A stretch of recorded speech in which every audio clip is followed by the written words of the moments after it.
बाबा साहब अम्बेडकर अमर रहे,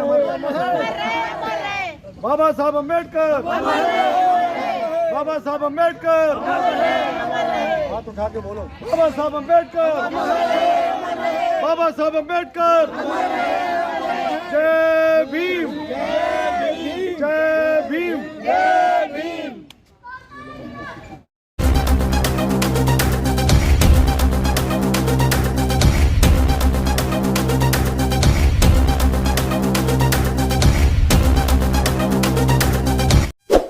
जय भीम, नमस्कार, जय संविधान, जय विज्ञान। आज आप लोग को आमंत्रित किया है देश के अंदर। हमारे देश में जब चुनाव हुआ 2014 में, तो नरेंद्र मोदी जी ने बहुत सारे वायदे किए थे कि हम 2 करोड़ लोगों को नौकरियां देंगे। 12 वर्ष बीत गए, 24 करोड़ नौकरियां हो जाती। अगर 24 करोड़ नौकरियां हो जाती, एक परिवार में 4 या 5 लोगों का सदस्यों का परिवार होता है। 125 करोड़ लोगों का परिवार आज सुख संपत्ति में होता और विकसित भारत की ओर होता। लेकिन वो झूठा जुमला निकला। मोदी जी ने कहा था कि हम काला धन लाएंगे और 15-15 लाख रुपए सभी गरीबों के खातों में डाला जाएगा। वो भी झूठी बात निकली। किसानों की दुगनी आय करने की बातें थी, लेकिन किसान आज किस तरीके से आत्महत्या करने के लिए मजबूर है, आप सब लोग देख रहे हैं, ये जग जाहिर है। इस देश के अंदर लोगों ने, बीजेपी की सरकार ने वायदे किए थे कि महंगाई को हम कम करेंगे। जब मोदी जी ने अपना कार्यभार संभाला तो सोना 40,000 रुपए तोला भी नहीं था और आज 2 लाख का आंकड़ा पार कर रहा है। और चांदी 4 लाख रुपए किलो के हिसाब से हो गई। हमारी गरीब समाज के लोगों में आपस में जब लड़की का, बहन बेटी की शादी होती है तो सहयोग करने के नाम से थोड़ी बहुत ज्वेलरी भी दान देते हैं। मेरी भी सिस्टर की शादी के अंदर हमारे रिश्तेदारों, दोस्तों ने, किसी ने 1 तोला सोना दिया था, किसी ने आधा तोला सोना दिया था। वो सोना 25 या 30,000 रुपए तोले की कीमत से खरीदा गया था। और जब समाज के आदमी आपस में एक दूसरे की मदद करते तो वो जो भी गिफ्ट मिलता है उसको बढ़ाकर देने का काम करते हैं। तो 25,000 रुपए तोला सोना लिया हुआ, 1 तोला सोना अगर मैं अब उस अपने दोस्त की शादी में, अपने परिवार की शादी में दूंगा तो डबल तोला सोना देना पड़ेगा, 2 तोला देना पड़ेगा। और 2 लाख के हिसाब से 4 लाख रुपए मेरे को गिफ्ट दिया 25,000 रुपए और मुझे देना पड़ेगा 4 लाख रुपए। तो आप अंदाजा लगाओ कि आज देश कहां खड़ा हुआ है, क्या हालत है। पेट्रोल की बात करते हैं, पेट्रोल क्या भाव था? 40 रुपए लीटर के हिसाब से सरकार पेट्रोल खरीदती है और मैं और मेरे देश के लोग नरेंद्र मोदी जी को 50 रुपए पर लीटर पैसा देते हैं। यानी कि देश ने जो पेट्रोल खरीदा रशिया से या किसी भी अन्य कंट्री से, तो 40 रुपए की एवरेज से खरीदा। लेकिन आदमी जब देश का नागरिक खरीद रहा है पेट्रोल, तो 50 रुपए, 90 रुपए प्लस पेट्रोल खरीद रहा है। 50 रुपए तो भारत को दे रहा है, सरकार को, यानी कि मोदी जी की जेब में पैसा जा रहा है। पेट्रोल की बात कर लो, आज चावल, गेहूं, चीनी, पनीर, कुछ भी ले लो, शादी ब्याह चल रहे हैं। गरीब आदमी शादी कर ही नहीं पा रहा, कर्जा कर रहा है, अपनी ज्वेलरी बेच रहा है, अपना घर बेच रहा है, अपने किराएदारों को, किराएदार किराया देगा नहीं तो उसका भी काम नहीं चलता। इतना बुरा हाल हो गया। और नरेंद्र मोदी जी की तो आप एब्स्टन जो फाइल आप सुन रहे हो, भारत के बड़े बड़े लोग, देश के जो विपक्ष के नेता हैं, 100 सांसद जिसके हैं, उस आदमी को बोलने नहीं दिया जा रहा संसद के अंदर। तो मेरी और आपकी क्या औकात है, आप अंदाजा लगाओ आप कहां खड़े हुए हो। आज दिल्ली के अंदर खबर है कि रोजाना कितनी लड़कियां, कितनी बहन बेटियां गायब हो रही है, कहां जा रही है भाई? कौन मुकदमा दर्ज करेगा? आज पुलिस स्टेशनों में जाओ, कोई मुकदमा सुनने के लिए राजी नहीं है। पुलिस का अफसर इतनी भ्रष्टाचारी हो गई, गरीब आदमी को न्याय नहीं मिल रहा। मेरे ऊपर कितने मुकदमे लगाए हुए हैं। मेरे ऊपर मुकदमा लगाया हुआ है 5 करोड़ रुपए सरकार के बांटने का गलत तरीके से, जो economic offence wing Delhi police की मंदिर मार्ग पर है। मैं मुकदमा झेल रहा हूं, झूठा मुकदमा, मेरे को तो 1 रुपया नहीं मिला। दिल्ली के अंदर और नहीं देश के अंदर जब रेल मंत्री किराया बढ़ाते हैं और हम धरने पे जाते हैं तो मेरे को जेल भेज दिया जाता है, तिहाड़ जेल के अंदर। क्या ये मानव अधिकार है? क्या मुझे चलने का अधिकार नहीं है? मुझे बोलने का अधिकार नहीं है? जबकि हमारे देश का जो संविधान है उसकी प्रस्तावना में सबसे पहले है कि आपकी बोलने की आजादी, आपकी चलने की आजादी, आपकी लिखने की आजादी, आपकी शिक्षा की आजादी, आपकी खाने की आजादी। आज हमारी आजादी को कब्जा कर लिया गया है। चोरी के वोट से सरकार बनी है। मेरे और आपके वोट की सरकार नहीं। जब मेरे और आपकी वोट की सरकार का प्रधानमंत्री बनेगा तो देश के अंदर खुशहाली होगी, सबको बोलने का अधिकार होगा, सबको बात करने का अधिकार होगा, लिखने का अधिकार होगा। और अदालतों के अंदर आज क्या हो रहा है? लोग चक्कर काट रहे हैं कोर्ट में, डेट पे डेट, तारीख पे तारीख, कहीं न्याय नहीं मिलता। हमने हॉस्पिटल की जमीन पास कराई, आज 15 साल हो गई, हॉस्पिटल नहीं बना के दे रही। अब तो नरेंद्र मोदी जी आपके 3 इंजन है, लेकिन वो डिब्बे क्यों नहीं चल रहे? गाड़ी आगे तो सड़क ही नहीं रही। 3 इंजन होने के बाद में हॉस्पिटल नहीं बन रहे। हमारे अंबेडकर भवन बनाए गए, रविदास चौपाल बनाई गई। जिन लोगों ने मुकदमे लड़के माननीय न्यायालय को पूरी प्रोसीडिंग पूरी करके और बिल्डिंगें बनाई जाती हैं, बाबा साहब अंबेडकर भवन लिखा हुआ है, लेकिन मैं दलित का बेटा हूं, मैं गरीब का बेटा हूं, इसलिए मनुवादी लोग उसको काला रंग, कालिक पोत देते हैं और सरकार कुछ करती नहीं है। National commission for schedule caste में जाओ आप, कोई सुनने के लिए राजी नहीं है। किशोर मकवाना जी कई साल हो गई, कोई हेयरिंग करने के लिए राजी नहीं है। दिल्ली पुलिस को या किसी भी स्टेट की पुलिस को बुलाकर कोई राजी नहीं है, कोई न्याय मिलता ही नहीं। आज कह रहे हैं कि यूजीसी हमने लागू किया है, ओबीसी को भी शामिल किया है। देश के अंदर बच्चों के साथ कितनी प्रताड़ना की जाती है। मेरे खुद के साथ जब मैं स्टूडेंट था 88 में शिवाजी कॉलेज के अंदर, तो मेरे साथ बड़ी जाति के लोगों ने, मैं तो कहूंगा गैर शेड्यूल कास्ट, गैर ओबीसी के लोगों ने, उन्हें सवर्ण कहना उचित नहीं होगा, मेरा कहना है नॉन SC ST ओबीसी के लोगों ने, गैर SC ST के लोगों ने, हमारे साथ जनरल कह सकते हैं, उन लोगों ने भी अत्याचार। मेरे पिताजी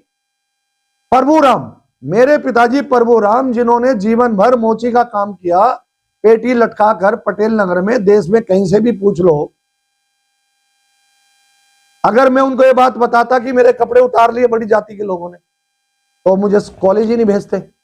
कॉलेज नहीं भेजते तो मैं लड़ नहीं पाता। आज इतनी मैं लड़ाई लड़ रहा हूं, संघर्ष कर रहा हूं, बेईमानों के खिलाफ लड़ रहे हैं। हमने CBI से पकड़वाने का काम किया। ये मनुवादी लोग कहते हैं हम तो प्रभु राम के आदमी है। कहा हो तुम प्रभु राम के तो खिलाफ हो, तुम तो प्रभु राम के दुश्मन हो। जब प्रभु राम के नाम से नामकरण किया गया मार्ग का, तो मनुवादी लोगों ने रोका। नांगली पुलिस के सामने मुकदमा दर्ज है, नांगली थाने के अंदर 266/2022 पुलिस स्टेशन नांगली।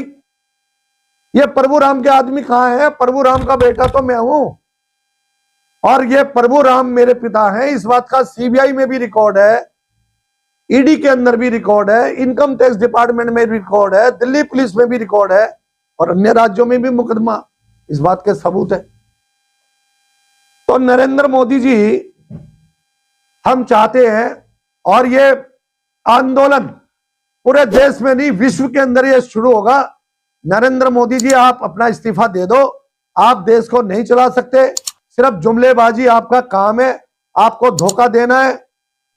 अरे यशोदा मेरी आंटी है, तुम सनातन की बात करते हो। मेरी आंटी के साथ आपने शादी की, आपने फेरे किए, तो आपने वायदा किया था कि मैं साउथ ब्लॉक में जाऊंगा तो आपको रखूंगा नहीं। आपने तलाक किया क्या? आपने कौन सा सही काम किया है? कौन सा कानून के तहत काम किया है? देश का प्रधानमंत्री देश के बच्चों का पिता होता है, राष्ट्रपति हमारी पिता होती है।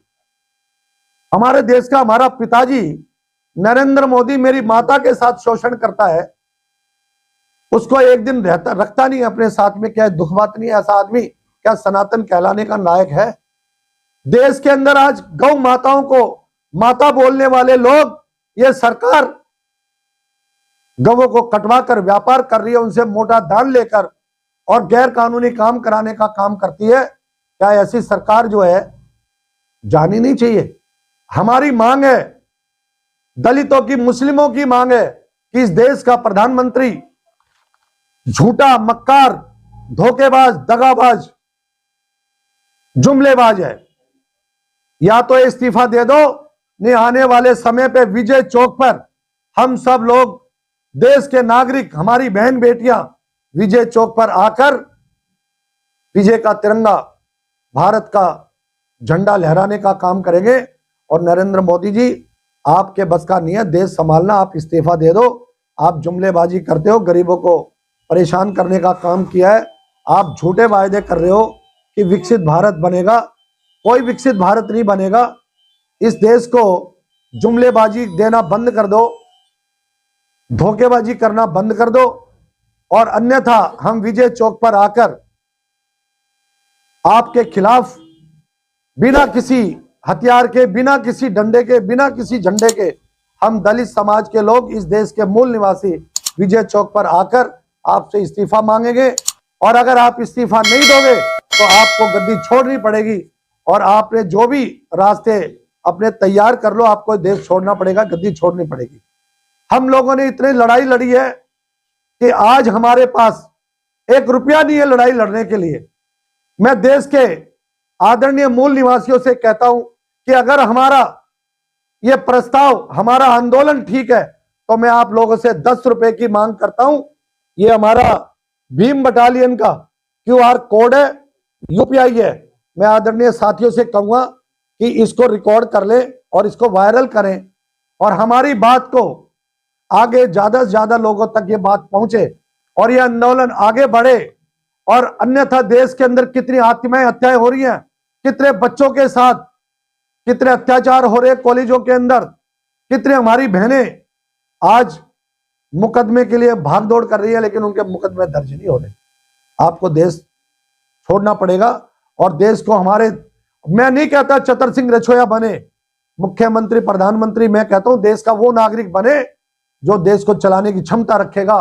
देश का आम नागरिक वोट की सरकार से बनेगा, वो प्रधानमंत्री। तो मशीनों से, वोटिंग मशीन, धोखाधड़ी से, चोरी के वोट से प्रधानमंत्री बने हो। जब हमारे देश के नागरिकों के वोट से देश का प्रधानमंत्री बनेगा, वो देश की ईमानदारी से सेवा करेगा और विकसित भारत बनाने का काम करेगा। और मेरी अपनी इच्छा है कि देश का, जब अमेरिका के अंदर ओबामा काले और गोरे के अंदर जब अमेरिका का राष्ट्रपति मुस्लिम बन सकता है, तो मेरे देश का प्रधानमंत्री दलित और मुस्लिम क्यों नहीं बन सकता? क्योंकि देश के नागरिकों ने वोट तो दिया था, लेकिन चोरी करके वोट को और इन्होंने बनाने का काम किया है। क्या अभी ऐसा इतिहास आप बता सकते हो किसी देश में कि कोई स्टेट के अंदर कोई राजनीतिक पार्टी 100 सीटों पे लड़े और 95 सीटें जीते? कुछ हमारे लोग समाज में ऐसे आगे जो समाज को तोड़ने का काम कर रहे हैं, समाज को भटकाने का काम कर रहे हैं, धोखा देने का काम कर रहे हैं और वोट को बांटने का काम कर रहे हैं। चाहे वो ओवैसी हो, चाहे कोई और आदमी हो, सब लोग विपक्ष के एक होंगे, तब इस बेईमान को हटाने का काम करेंगे जिस आदमी ने मेरी माता यशोदा के साथ भी धोखा किया हुआ है, आज तक तलाक नहीं दिया। ये बात गलत है कि सही है? मैं पूछता हूं मेरे देश की बहन बेटियों से, माताओं से, क्या ये सनातनी हो सकता है? अरे सनातन, आप कहते हो ये सनातन, ये हमारा है, ये तो संत रविदास जी का, गुरु नानक जी का। क्या ये बात झूठी है क्या? बताइए मेरी बात। क्या ये 600 साल पहले के सतनाम गुरु राहुल,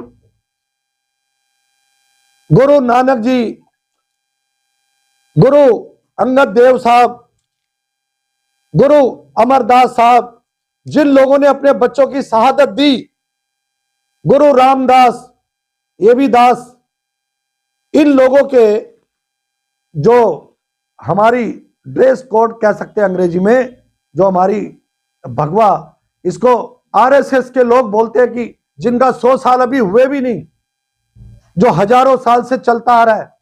हमारे देश का जो संविधान है उसमें सबको हक है। कहां लिखा हुआ है कि भारतीय जनता पार्टी का है? आप ये ग्रीन को आप मुस्लिम बताते हैं, कहां लिखा है मुस्लिम? बताइए। क्या विश्व के अंदर ये हरियाली रहेगी तो हमें ऑक्सीजन मिलेगा, और जब ऑक्सीजन मिलेगा तो हम सब लोग जीवित रहेंगे।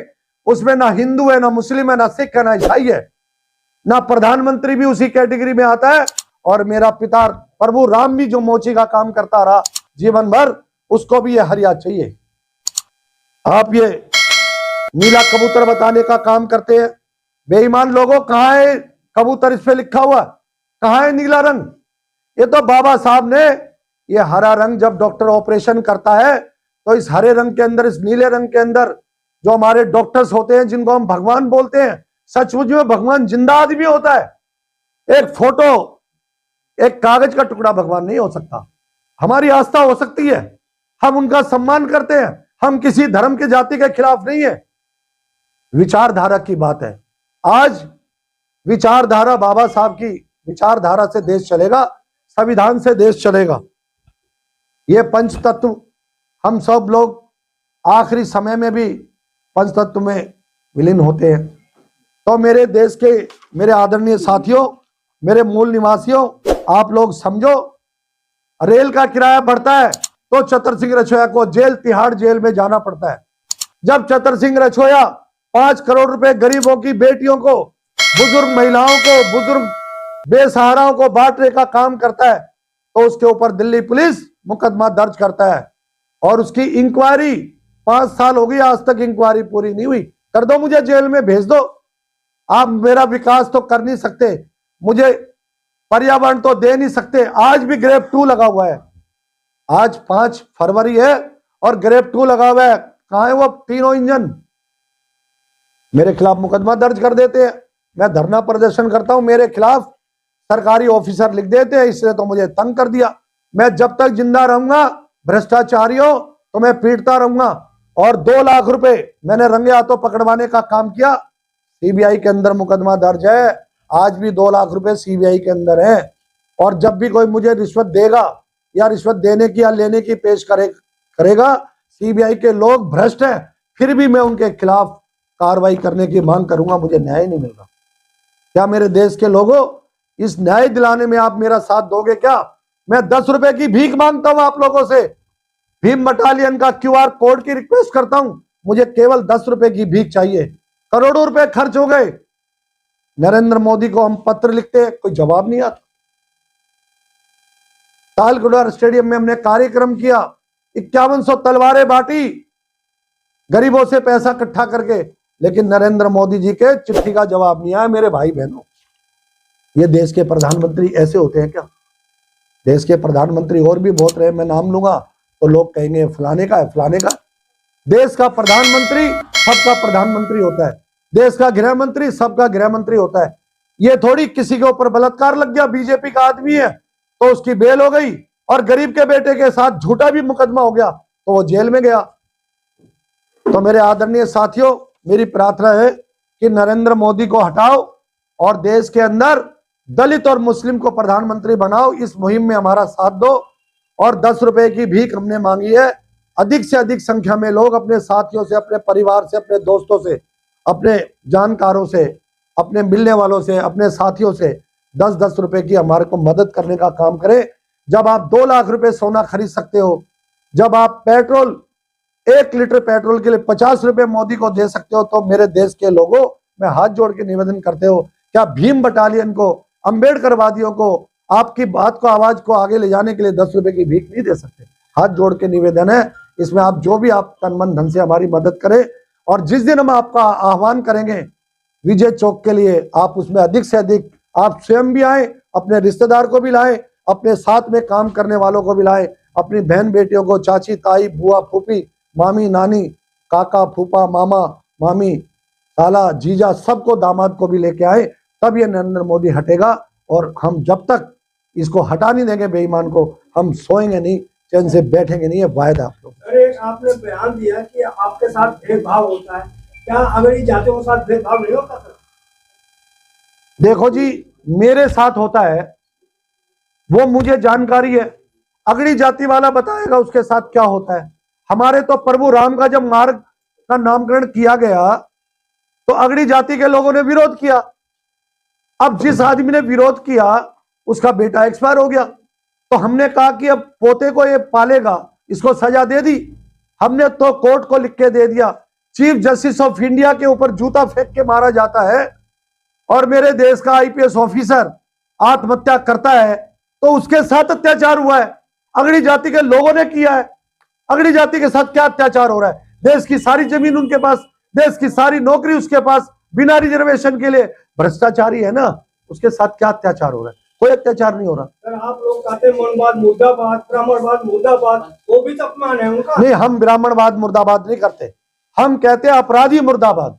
अगर कोई जाति की बात करता है वो राजनीति करता है, उन लोगों से सावधानी बरतने की आवश्यकता है। जो जाति की बात करेगा, धर्म की बात करेगा, वो धर्म की बात करके धोखा देने का काम करेगा।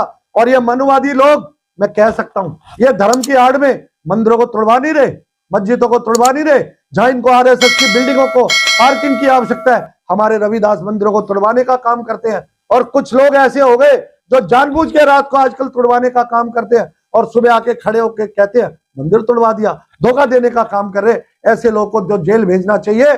और जब हमारी दलितों की सरकार, मुस्लिमों की सरकार आएगी, तो चाहे वो दलित ही क्यों ना हो, मुस्लिम ही क्यों ना हो, अगर वो गलत काम करेगा उसको जेल भेजने का काम हम करेंगे। आप यूजीसी के साथ हैं या उसके विरोध में? यूसीजी जो है, यूनिवर्सिटी ग्रांट कमीशन का जो ये आया है, लागू किया है, उसी सरकार ने उसको लागू किया, उसी सरकार ने अदालत को बोल करके उसको स्टे कराने का काम किया। अब हम देखेंगे कि सरकार इसको किसका साथ देती है। ये जो ना मनुवादियों की सरकार है, ना SC ST OBC की सरकार है, दोनों को बिठाकर लड़ाई करने का काम करा रही है, धोखा दे रही है और विकास से ध्यान भटकाने का काम है, महंगाई से हटाने का काम है, रोजगारी से, बेरोजगारी खत्म करने से हटाने का काम कर रही है। आप चाहते हैं कि यूजीसी लागू हो? यूजीसी बिल्कुल लागू होना चाहिए। हमारे देश के बच्चों के साथ अत्याचार होता है, उनको दाखिला नहीं होता, उनके दाखिले हो जाते हैं तो उनके साथ रैगिंग होती है, बच्चा बोल नहीं पाता क्योंकि उसका गरीब का बेटा है, गरीब का बेटा बोलेगा उसको एडमिशन नहीं मिलेगा, उसको ब्लैकमेल किया जाता है कि अगर तुमने कंप्लेंट करी तो हम तुम्हें बाहर कर देंगे, हम तुम्हारे को क्लास नहीं देंगे। हमें दलित किसको कहते हो? दलित गरीब को कहते हैं हम, ये तो संविधान के अंदर अधिकार है। हम दलित कहते हैं, हम शेड्यूल, एक शेड्यूल है हमारा कास्ट का, उस जिसके साथ हमेशा शोषित जो जाति है, अनुसूचित जाति के लोग हैं, उनका शेड्यूल है, सूची है, उसको हम शेड्यूल